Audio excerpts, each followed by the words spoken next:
Hello and welcome to grammar class. Today's lesson is the empty or dummy subjects it and there.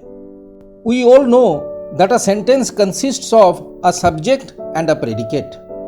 I mean, there cannot be a sentence without a subject. And the subject of a sentence denotes a person or place we talk about in the sentence. However, if the subject of a sentence has no specific meaning of its own and refers to something else in the sentence, it's called the empty or dummy subject. The empty subject of a sentence has no meaning of its own, so it's called a fake or dummy subject. But then what's the significance of the empty subject? Well, the empty subject introduces or gets the sentence started, so it's also known as the introductory or preparatory subject. It and there are commonly used as the empty subject in a sentence. For example, in the sentence, "It is very hot today," the subject it has no specific meaning of its own. But we cannot construct this sentence without the word it. It gets the sentence started and refers to the prevailing weather condition. Hence, the subject it is an empty subject, and without it, the sentence is not possible. Similarly, in the sentence, "There are 7 days in a week," the word there has no meaning of its own. Hence, there is the empty subject in this sentence and helps the sentence get started. We cannot construct this sentence without the empty subject there, even though it does not contribute any meaning to it. Well, now let's learn the various uses of the empty subject it or the introductory it. The empty subject it is used to indicate time, weather, environment, temperature, distance, etc. in the sentence. For example, in the sentence "It is 7 o'clock," the empty subject it is showing the clock time. "It was very cold last night." Here, the empty subject it is showing the temperature. In the next example, the empty subject it describes the present time as being late for something. The introductory it is showing the weather condition in the sentence "It is sunny and bright outside." In the next sentence, the empty subject it indicates the distance. We also use the empty subject it in a sentence to show the names of months, days or seasons, etc. It's January, or it's Monday, or it's winter now. The dummy subject it is also used to indicate a natural phenomenon. For example, "It's raining heavily." The empty it also indicates a year or a date. It was 1947, for example. We also make sentences with the empty subject it to describe a situation or an action. In such sentences, the empty subject it is followed by verb be and an adjective, and thereafter comes an infinitive phrase or a gerund phrase or a nominal that clause. In these sentences, the subject word it has no meaning of its own, so it's called the empty subject, and the real subject of the sentence is the infinitive phrase or the gerund phrase or the that clause. For example, the sentence "It is important to inform the police right away" starts with the empty subject it. The infinitive phrase "to inform the police right away" is the real subject here. In this sentence, the empty it is describing the action of informing the police as being important. The second sentence "It is bad to fight with a neighbor" is no different. The empty it starts the sentence followed by verb be is and the adjective bad, and thereafter comes the infinitive phrase "to fight with a neighbor," which is the real subject of the sentence. In the third example, the empty subject it starts the sentence, but the real subject is the clause that a war has broken out. In the next example, "It is awful that the little boy was kidnapped at gunpoint." It is the empty subject, which is followed by the adjective awful and the clause that the little boy was kidnapped at gunpoint.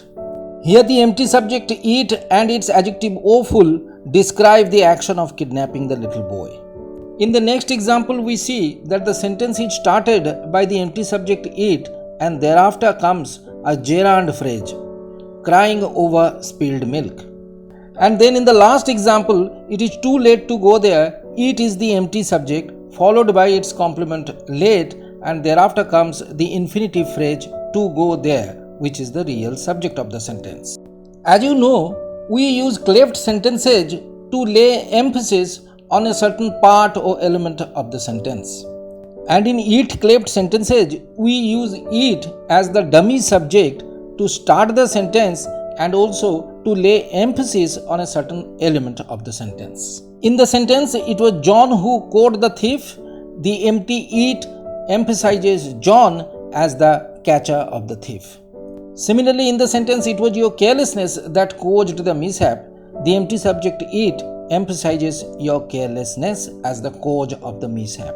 In the last example, the empty subject it emphasizes the importance of style. Now the word it is also used as the empty object after the verbs such as hate, love, like, etc. when it is followed by a when clause in the sentence. For example, in the sentence, I love it when mom tells me stories, it is the object of the verb love. But it has no specific meaning here, so it's called the empty object in this sentence. He hates it when he has to wake up early. Here the empty object it has come after the verb hates. She likes it when she goes shopping with her friends. And now I'm sure you can guess the empty object right in this sentence. Up next, we have the empty subject there. The dummy subject there has no specific meaning of its own. It gets the sentence started and denotes the existence, place, or position of a thing or person in the sentence. It's also called the introductory or preparatory there. The introductory there is followed by a verb be form or a modal verb in the sentence. For example, in the sentence, there is a school in front of my house, the empty subject is the word there. It has no specific meaning here. It merely points to the existence of a school in front of my house. But mind you, such sentences cannot be constructed without the empty subject there. Hence, the sentence, a school is in front of my house, is grammatically incorrect. In the sentence, there may be some impurities in the water. The empty subject there points to the presence of impurities in the water. Now, the sentence with the dummy subject, there was some elephants in the forest, is correct. But the sentence without the dummy subject there, some elephants were in the forest, is grammatically incorrect. In the last example, the first there is the empty subject, while the last there is the adverb of place.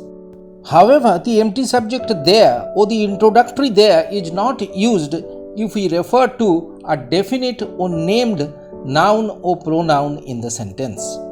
For example, it is grammatically incorrect to say, there is John in the library, because John is a definite or named person. We should say, John is in the library. We may say, there is a boy in the library, but not for a named or definite person.